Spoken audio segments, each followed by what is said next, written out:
Hello, fellas and ladies. So, I'm mad, pretty irked, if I'm being completely frank with you. Last weekend, they released Ghostbusters Frozen Empire, and it sucked. I was gonna review it, but, time slipped me, and I thought, I'll just let it go. Let the bad movie just be bad. But then I watched Godzilla X Kong, the new Empire this weekend, and Christ is that awful too. Almost to like a T as bad as Frozen Empire. Both films are obviously studio films based on massive IPs. Both films have received a great deal of criticism for specific things. I can go on about the shameless nostalgia baiting and obscene amount of characters in Ghostbusters Frozen Empire, and the horrifically written characters in Godzilla X Kong and their obscene focus on the humans. But my issues with these movies are much more, how you say, with the upstairs people. Neither of these films are products of filmmakers, products of passion, products of people who care about Godzilla or King Kong or Ghostbusters for that matter. Ghostbusters Afterlife, while people have criticized it, I actually quite loved it. I don't know why that movie was made, but I do believe it was a product of Jason Reitman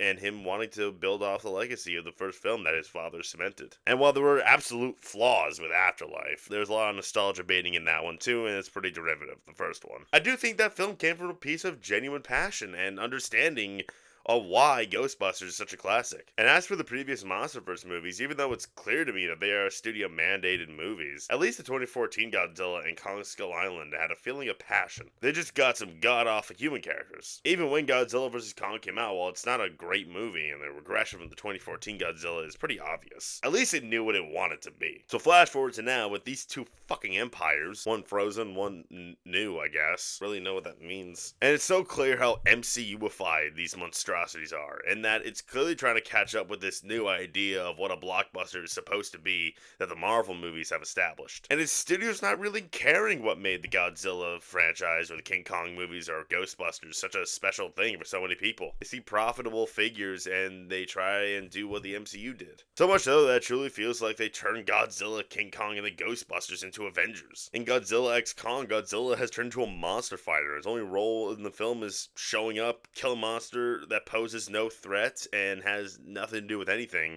and then disappear for a while. King Kong getting a fucking infinity gauntlet reeks of pathetic desperation to appeal to the lowest of lows. The 1984 Ghostbusters was literally just four nerds catching some ghosts. I'm not saying the stakes never got high, I mean they did obviously, but it always felt a bit grounded, and I did find that with Afterlife as well, even if there was like a clear copy and paste of the original. You want to expand the original team to include Spangler's family and like Paul Rudd? Alright, have at it. We're at 6 Ghostbusters. Oh, now Finn Wolfhard's also there. He literally does nothing in either movies, but alright, fine. 7 Ghostbusters. Getting a little sticky, but sure. In Frozen Empire, there are 11 Ghostbusters. And I'm being nice but not counting, like, Firebender Kumail Nanjiani, whatever the fuck that was.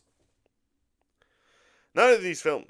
Neither of these films have any idea why these IPs are so beloved, and even if you are gonna go the you just hate fun, it's a movie where King Kong and Godzilla fight each other and team up. Oh, you want your Godzilla and King Kong fighting each other and maybe teaming up? Guess what? You get 2 minutes tops of them fighting in an hour and 35 minutes in. And then maybe 15 minutes of them teaming up to fight a lanky-ass monkey and an ice monster in an underground world. And zero fucking. You have to sit through sluggish nonsense built by a fucking computer and cartoon blue screen bullshit for such a long time to get there. They went from Godzilla stomping around a city to him sprinting with King Kong on his back. They saw a giant gorilla whose most iconic image is him hanging off of a skyscraper, and they made him the size of a skyscraper with the sole purpose of them morphing him with Godzilla so they can fight. I don't know how they thought that these two were worthy opponents. One's a giant lizard and one's a giant monkey. That's just not that cool. That just doesn't make a lot of sense to me. And as far as the Ghostbusters, what's the most logical next step to them fighting the same deity as the 1984 movie on the lawn of their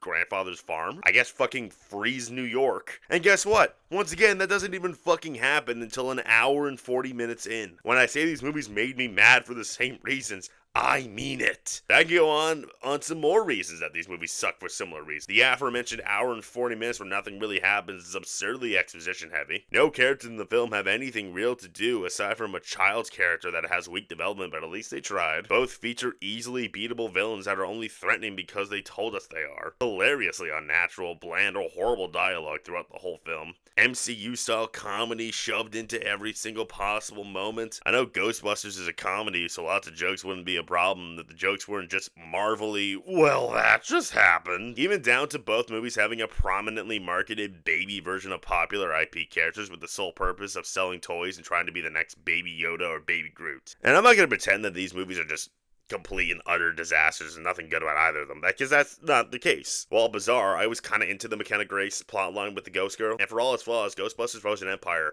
at least looks like a real movie. I don't think it landed per se, but I was interested in New Empire's focus on King Kong, and I did kind of want more out of Kaylee Hartle's bond with Kong because I do find it endearing. Both of those are buried under an artificial umbrella. I can't imagine how hard the studios of these films are breathing down the filmmaker's neck while making these movies, because there is a gargantuan King Kong even size difference between a movie being bad due to incompetence and movies being bad due to a fucking monopolized banker seeing dollar signs. And don't get me wrong, there is incompetence at play here in both of these cases, but the fact that I'm willing to bet top dollar that these movies wouldn't even exist had the studios not demanded them, in my opinion, that says everything. And again, those who are gonna be the ones saying, oh, we just want to see Godzilla and King Kong fight and team up, we're just here to see some wacky nerds bust ghosts. Well, like I said, you barely get those things happening. So what's the excuse there? That's a question I pose to the people who undeniably see that 93 audience score compared to the 55 critics score for Godzilla x Kong and love to give us critics shit because we didn't like the Five Nights at Freddy's movie, and love to say, y'all just don't like having fun.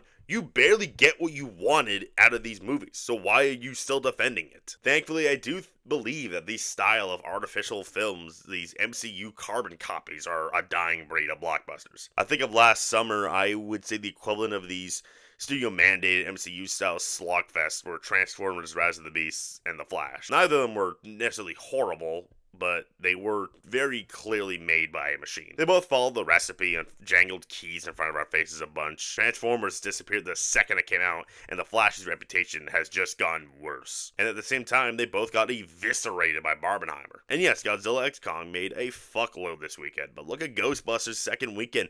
Word of mouth sucked and it dropped off the map. I don't know if that'll be the case for Godzilla, but the fact that it could is genuinely giving me hope. I think audiences are waking up to this kind of soulless blockbusters due to the oversaturation of the MCU. Audiences are interested in quality again, and they are beginning to, be interested in going back and spreading the word of movies that deserve to be spread. Yes, you will have your cracks. You still have your Jurassic World Dominion and Mario movie making $1 billion, but just in the past couple years, we've had blockbuster cinema make volumes just for being fucking good and stepping up. Nope. Top Gun Maverick, Barbie, The Batman, Avatar: The Way of Water, Wonka, Oppenheimer, John Wick Chapter 4, Spider-Man Across the Spider-Verse, and more recently, Dune Part 2 is still fucking annihilating, and goddamn Godzilla Minus One was a massive success simply because it was just too good not to be. So I am optimistic about the future of blockbuster cinema, and that movies like Ghostbusters Frozen Empire and Godzilla x Kong The New Empire are nothing more than the final remains of that era of blockbusters that audiences will begin rejecting if they haven't already. Alright, well that's the end of that rant, I guess. This is not really a review, I just wanted to talk about something I wanted to talk about for a while, and these two movies gave me the opportunity to do that because it made me mad. I don't know, they're both like 2 out of 10s. I don't care.